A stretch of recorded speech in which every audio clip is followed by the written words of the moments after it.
Hey, good afternoon, everybody. It is January 12th, 2023, and we're in the Old Testament, and we're in the book of Genesis, and we're going to read chapter 12, verse 1 to chapter 13, verse 1 today. Okay, where are we in our Genesis story?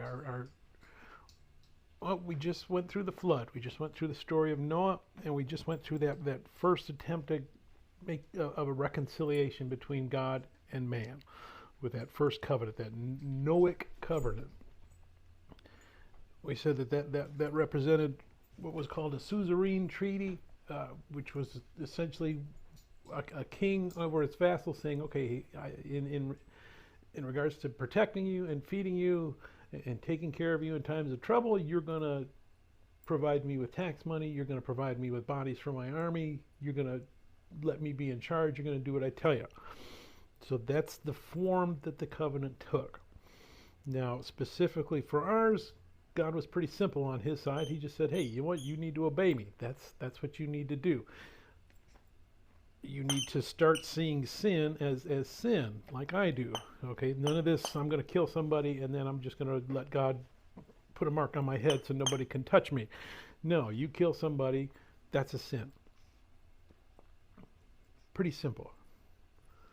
Doesn't actually bring the relationship back, because now we're up here, we just run through a genealogy that gets us to Abram. And we're going to see that it's fallen short. Because Abram obeys God. God asks him to do a bunch of things, and Abram does them. But there's something lacking. And we see that when he gets to Egypt in this section, because he doesn't trust God. He's going to obey him, but he doesn't trust him. All right? He knows that's a dangerous place, and he starts making his own line. I'm going to take care of myself here. I'm not going to trust that if God led me here, he's going to protect me while I'm here. I'm going to lie and say that my wife is really my sister so that they won't kill me. And that makes things some worse.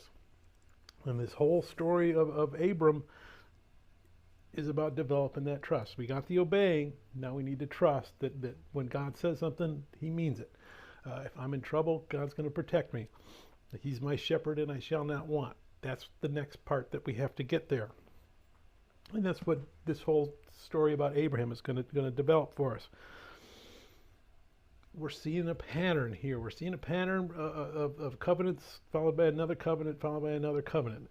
God's part of the covenant never changes. And that gets a little more detail. Like I said, we went from obeying to you got to obey and trust me. But it's still all about, I am your God. You shall have no other before me. On our side, the person's side, well, it changes a lot. Okay, yeah, we were having trouble obeying him, so we had to learn how to obey him. That we weren't trusting him, we have to learn how to trust him. Then we have to learn sin is wrong, and it's always going to be there for us, and no matter how good we are, we're going to fall short. And that sets up a problem here with this reconciliation. Adam was a man. Adam's the one that broke the relationship with God. We need a man to fix it. God can't fix it. He didn't break it. God never changes on his side. We need someone on our side that can reject that decision, that decision that Adam made, that, hey, you know what, I'm going to take and eat this fruit of good and evil, because if I know good and evil, I don't need the God in my life. We need somebody who can get there. And we never get it in all of this section, because as soon as someone gets close, something selfish desire happens and they go back to falling away. It's going to take someone really special and really unique that can actually fulfill our side of it and fulfill God's side of it both. And then we get that in Jesus, which is way in here. So we got a ways to go before we get there.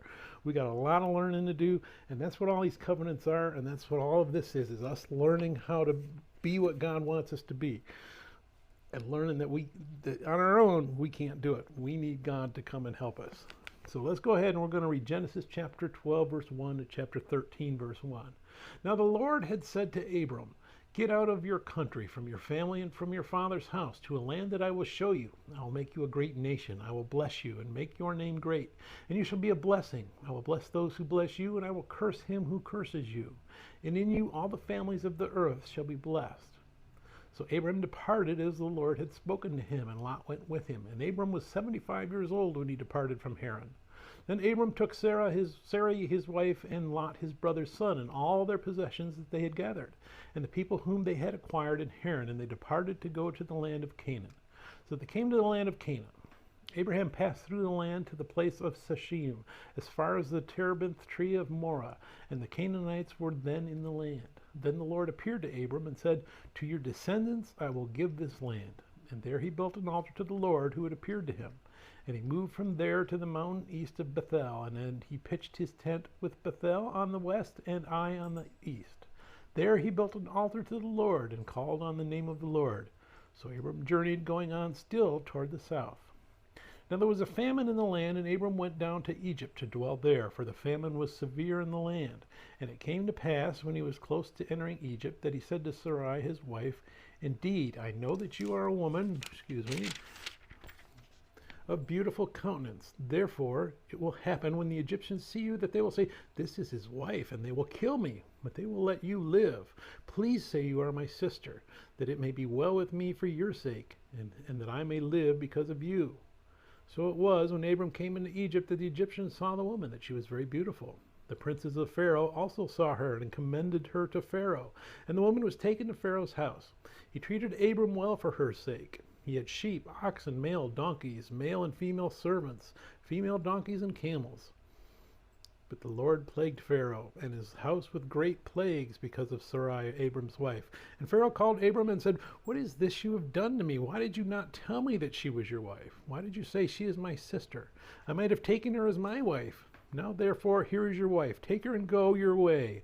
So Pharaoh commanded the men concerning him, and they sent him away with his wife and all that he had. Then Abraham went up from Egypt, he and his wife and all that he had, and Lot with him to the south.